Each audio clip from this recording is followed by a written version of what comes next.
Hi guys, I am back with another 12 by 12 layout. Hopefully you guys are doing wonderful today, and I just wanted to share with you this layout that I made. I don't know, it's been a little bit. This is one of the ones I've had in my archive for a little bit that I haven't actually got to edit, so I wanted to get this up on my channel today, and it is going to be a photo, or two photos, of my husband and daughter at a little Mustang kind of convention thing that we went to. My husband really likes Mustangs, and my daughter does too, so we always go to this thing every year. So I wanted to get this down in my scrapbook. I am using one of the Scraptastic kits that I have. I can't remember the name of the Scraptastic kit. Hopefully I'll be able to figure that out and get that in the description below. But if I don't, you can always send me a comment below and I will try to look that up. I know it's quite an older collection. I just don't remember when it was from. I think it might have been maybe summer of 2015, but I could be wrong. So I'm just mounting this beautiful heart paper up on some black cardstock as a frame, and I'm going to add some clear gesso to the background because I am going to do some a little bit of painting with some gelatos and mist on the background. So I wanted to put the gesso down as a primer, and I used the clear gesso because I didn't want it to cover up these really pretty hearts. The clear gesso, although it is clear, it does kind of show a darker color of the cardstock underneath, but I think that's okay. I just think that gives it a little bit more depth and dimension, so I do like how that looks. So now I'm just going to dry that up, and I pulled out my gelatos, and I'm going to use these three. I may pull out another color too as I go along, but I'm going to start with this. So this is the blue, and I'm going to add a little bit of green to this to make it kind of a bluish green color. And I'm just going to take my paintbrush and mush it all together to get kind of like a blue-green aqua color. I wanted it a little bit more blue than green, and that's why I had the blue in there. That wasn't quite green enough, so I added just a little bit more green in, and I am going to add this water, and I'm going to do some splatters, and then I'm also going to just smear some of the color in different points of the layout.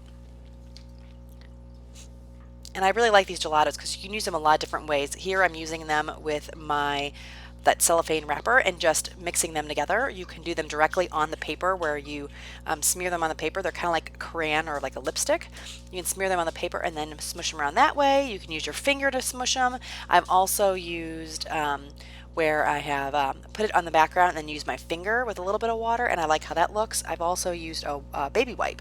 Baby wipes are pretty cool. It really gives a nice smooth texture to it. So that's just another way that you can use the gelatos on the page. So if you haven't gotten any gelatos and you've been interested in trying them, that's some really good ways to use them, and you feel like you can use them more than just like direct to paper. I think that sometimes when we buy stuff, we are really excited about it, but then we don't really know how to use it. So what I suggest doing most is just experimenting with your stuff and then playing, and then you'll figure out what you like best. If you don't want to experiment on your actual layouts, then you can get like a sketchbook or a watercolor pad or something like that and do it that way, and then that way you don't feel so worried about maybe messing up one of your favorite papers. I don't typically play in a sketchbook, which I think I should, because I should probably take my own advice, because I find that I am a little bit more reserved when I get to my scrapbook page and not want to do quite as much because I am nervous. So I probably should heed my own advice and do what I'm saying and use a sketchbook and try it out too. But anyway, listen to what I say and do as I do, not as I practice. So anyway, I am now just taking this yellow color that I've mixed, I think, with a little bit of white, because the yellow was a flat yellow. It didn't have any shimmer in it, and I wanted to add a little bit of shimmer. The white that I had there had a little bit of shimmer, and it kind of matches up with that blue-green that I put on the page.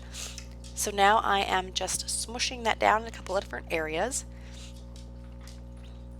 And I'm strategically putting them in different areas based on where I want the photos. So I just want basically a little bit peeking out of the different areas. I don't want this to be a really bold statement, and that's why I'm doing this technique too, where I am adding it onto the plastic and then putting it down. It gives a really light effect.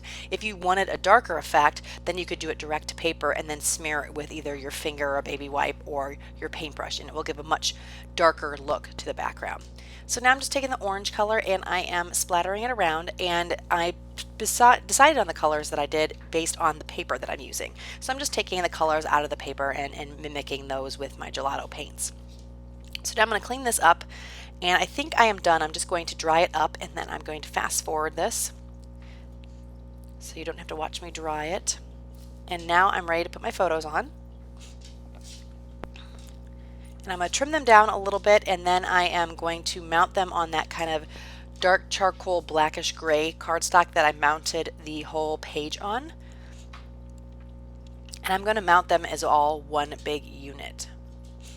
So you can see here I'm just going to glue them both onto this cardstock at the same time and then trim this whole panel out. Oh, and I have the date on the back of the picture, so I want to make sure I got it on my roller date stamp now. So what I normally do is glue my picture down, and then I'm like, oh, what date was that? Oh, it's on the back of the picture, and I have to peel it up. So I was trying to avoid that. I was actually thinking ahead this time. It doesn't usually work, but it worked this time. So I'm just putting that on the roller date stamp so it's all prepared for when I go to stamp the page with the date.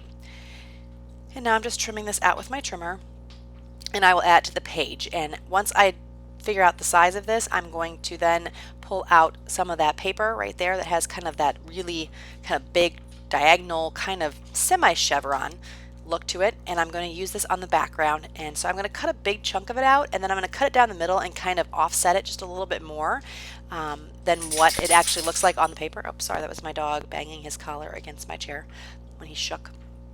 Anyway, I'm going to trim this down in one big panel, and then I'm going to cut it in half and just kind of put it off skew just slightly.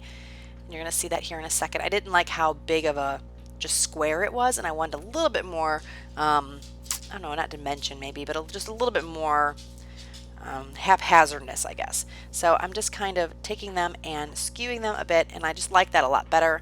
It didn't look like one big, huge square on the page. I wanted to break it up a bit.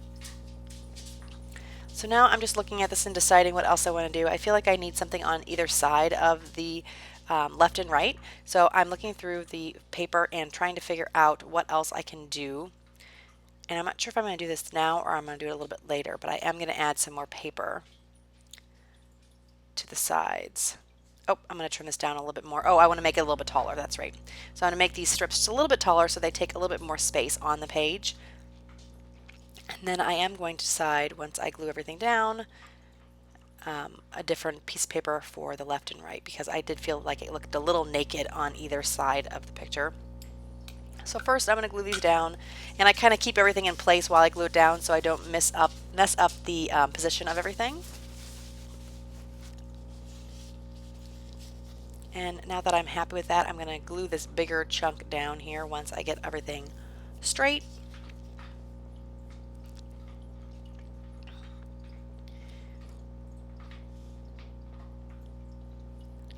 So I'm just messing with the placement a little bit just to make sure that I like how much is peeking out of that mixed media stuff that I did on the background. And this paper, I believe, is what I'm going to be using for each side. Yeah. So I'm going to trim that down so I can use a little bit, I believe, on both the left and the right side. And this is just the back of that diagonal stripe paper. So this is a good way to use your stash, using the offcuts from the other pieces that you use. You use that on your the rest of the layout, and it works out really well. So I just trimmed that down. It's a little bit too long, and because I want it to just be a little bit bigger than the photo mat. And now I feel like it's just got a nice anchor, a nice frame around the entire layout. So this is a little acrylic piece that says, "I want to remember." It came in the kit. And I'm just trying to decide if I want to use this one or another one, and I end up using this one. This is one of those overlays. I typically don't use the overlays as overlays. I use them as layering pieces because, I don't know, they just never seem to work. They're never the right size, or they just don't work with the pictures I have. So I end up just kind of using them as a background layering piece. So I'm going to do the same thing here. That die cut that says "So You," that came from the Scraptastic kit, and so did the flare that I put down. These are really cool, and I know you guys have seen these before, but they're the Heidi Swap Mistables. So they're all words, and then you can put mist or paint or anything like that, and there's a resist layer on it. And when you paint it, you wipe off the mist or the watercolor, and then it reveals that resist kind of what is it called, like media or paint that's in the background. So these are really, really fun. I feel like a little kid when I get to use these, so these are fun. So I'm just kind of going through my pile of them. A bunch of them came in the kit. Going through my pile, deciding which ones I want to use. And then now I'm going through the other pieces of die cuts and cut aparts and things like that that were in the kit. trying to decide what I'm going to put where, and so I'm placing everything right now before I color anything because I want to see where I want to put it before I decide what color I want to paint the mistable pieces. And once I'm happy, then I will pull out some different mists and start getting to coloring all of these. And like I said, it's like a kid. It's so much fun. You color it and then you wipe it off and you see the resistance in the background, and it's just a lot of fun. So these, if nothing else, are just really, really fun to play with. So I'm trying to get more of these acrylic pieces in, and I think I'm not going to add them. It's just not going to work on this page. I wanted to kind of mimic the acrylic in the I want to remember line, but it just isn't going to work. So now I'm working on these kind of, I don't know, they're not acetate, they're like this plasticky material. They're kind of flexible, and they kind of have a texture to them, so they're not like your typical clear acrylic pieces. They're kind of thin, like acetate kind of, but just more of a texture, more of a plasticky texture than like the snappy acetate, if that makes any sense at all. So I think I just ended up adding, while I was talking, just that one heart in there. I don't believe I used anything else. And I just put that behind that camera. And I love that camera. It's probably one of my favorites that came in the Mistable kit. I like the words too, but the camera is just awesome. I am a sucker for cameras. So now I'm just going to spray my mist after I shake it up a lot. It's so funny watching it when it's in fast motion. But anyway, I'm going to spray this down, and then I'm going to color the different pieces with my mist, and I'm going to be using blue, this bluish green. I'm actually going to use a yellow, a red, and I'm going to start showing you a little bit of this, but I'm not going to have you watch every little piece that I paint, but at the end you'll be able to see all the pieces.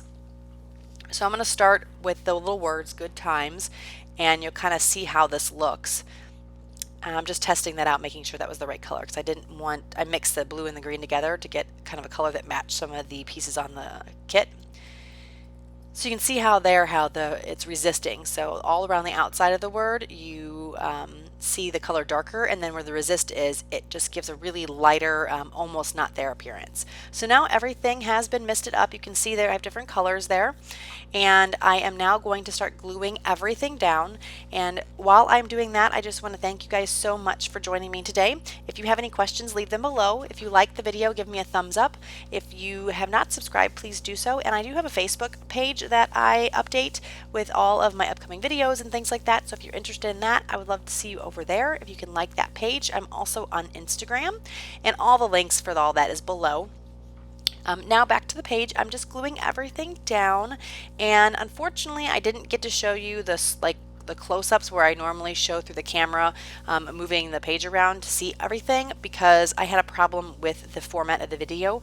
But I do have photos at the very end, so you'll be able to see a closer up look of these mistables, because I think with this view you really can't see them or appreciate how awesome they really look. So you'll be able to see a closer look of those here in just a minute with the pictures. So anyway guys, thank you guys so much. I hope you had a good time watching the video, and if you have anything that you want to let me know about or questions, just let me know in the comments below.